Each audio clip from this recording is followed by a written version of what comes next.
So ayun guys, punta kami ng Malabon ngayon. Bibili kami ng bangus para sa aming business, small business. Dahil ubos na naman ang aming bangus. Okay lang siya na ano guys, na tumatagal, at least nauubos, di ba? Saka okay naman siya na pang ano, pang matagalan. Kahit ilang buwan nga na-i-stock yan is okay naman, di naman nasisira yun.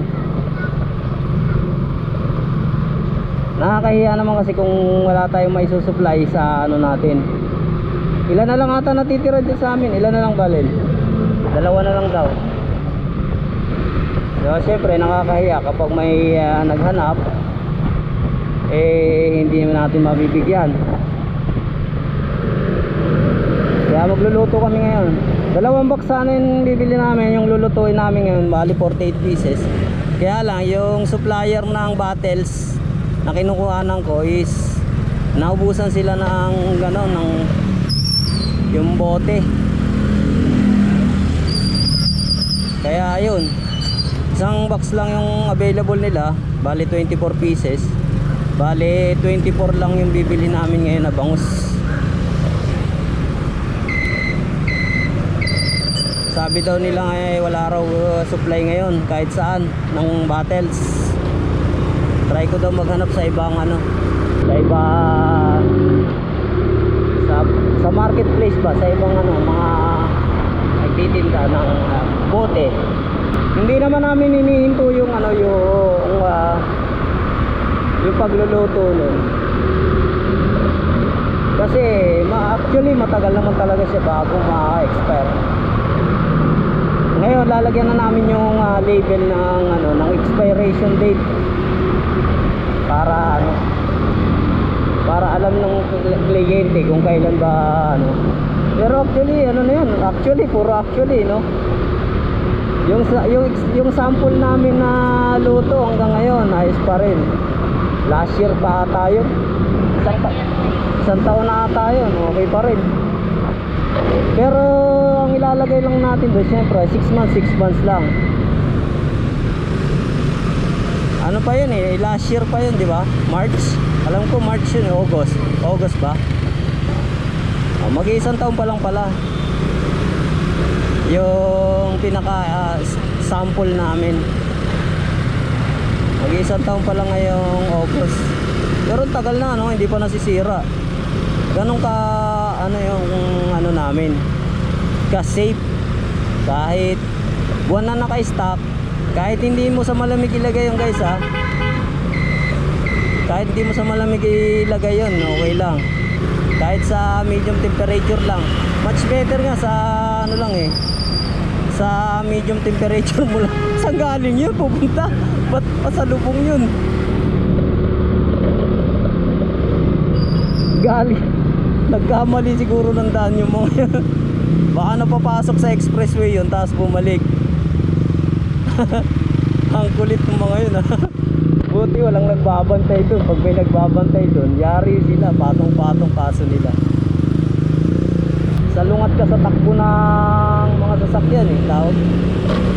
So mamaya na lang guys, Malabon na. Yung mga nagpapa-deliver sa akin pala yung pinsan ko, si Mutya, yan. Baka may deliver ko na sa'yo this week, sa weekend. Yan. Daan ilan ba order mo? 5. Saka si Dandan yan. Pasensya na pare ko, yung medyo natatagalan. Kasi alam mo naman, busy ha. Mamaya na lang. Hindi, so ang daming isda, bangus.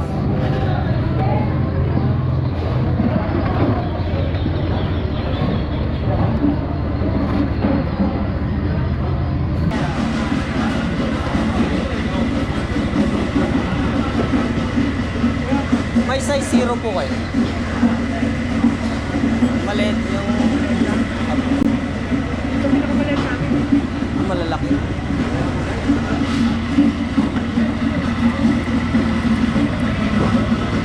Bakit?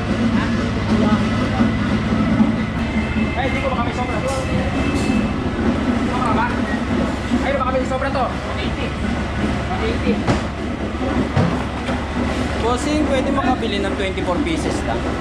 Sa ganyang size. Anong size ito o doon?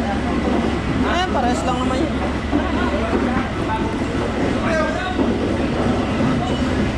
Puro malalaki yung nandun. Dito may nakita kami saktong size.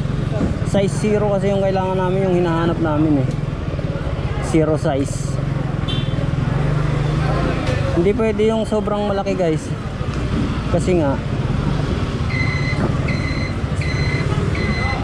saan na ba yun? Si Aileen. Ayun.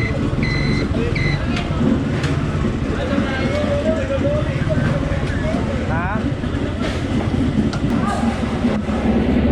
Magkano daw per kilo dyan? 180. Pwede na yun.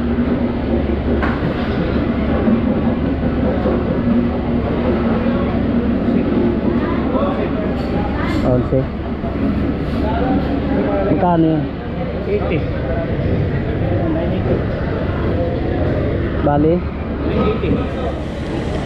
19.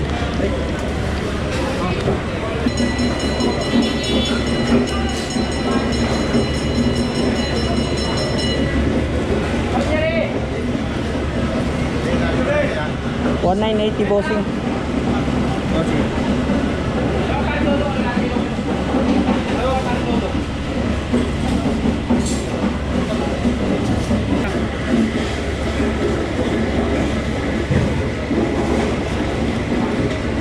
Trenta raw. Ha? Wala akong baril. Papalitan lang boss.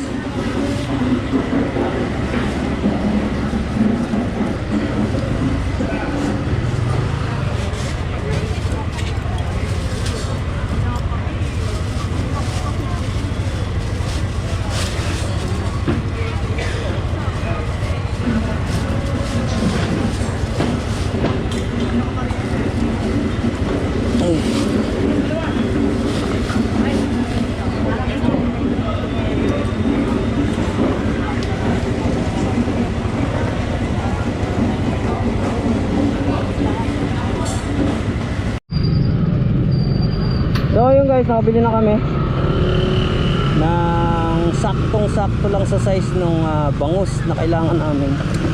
Kaya lang ang mahal ngayon ng bangus guys. Halos konti na lang yung kikitain namin dito, sigurado palagay ko.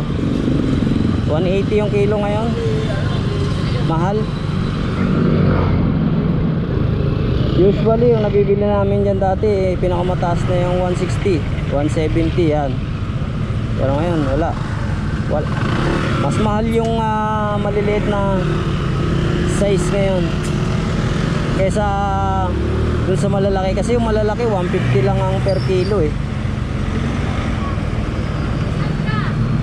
Tapos yung maliliit mas mahal kasi ewan ko, siguro mas mahirap maghanap ng ganong ka size na maliliit. Mas mahirap para sa mga supplier yung ganong size. Mostly kasi siyempre pinapa-oversize ng mga, di ba, ng mga nag-aalaga. Kailangan palalakihin talaga nila. Kakaunti lang yung nag-aangkat ng yung size na katulad ng hinahanap namin, na hindi naman siya kalakihan, sakto lang. Pag sobrang laki kasi nung bibili namin, wala na, hindi na magkakasya doon sa 350 ml na garapon lang na ano namin, na ano. Tsaka malulugi na rin kami kapag sobrang laki nung ilalagay namin bawat ano. Although 150 lang yung per kilo noon, eh syempre malalaki yun. Lagas ang pera mo dun kapag kumuha ka ng, halimbawa, ang 24 pieces lang yung kailangan namin, tapos 24 pieces yung binili mo na malalaki. Sigurado yun, papalo ng ano yun,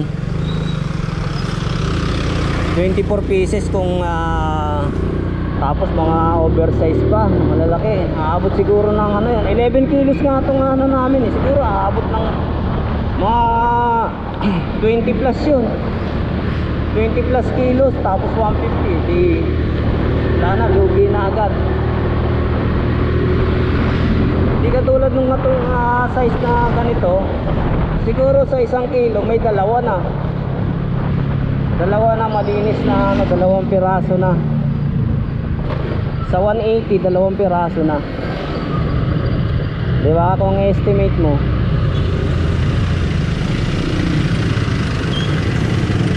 Malulugi kami pag malaki sobra. Tsaka hindi naman kasya talaga yun sa garapon namin na binili.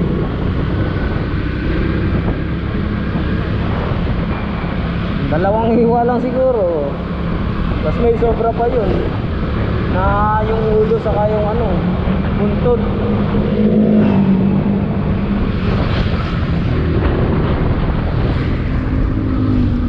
Okay. Pabalik na kami, dadaan na lang kami ng Balintawak para bumili ng ano, yung ingredients ba.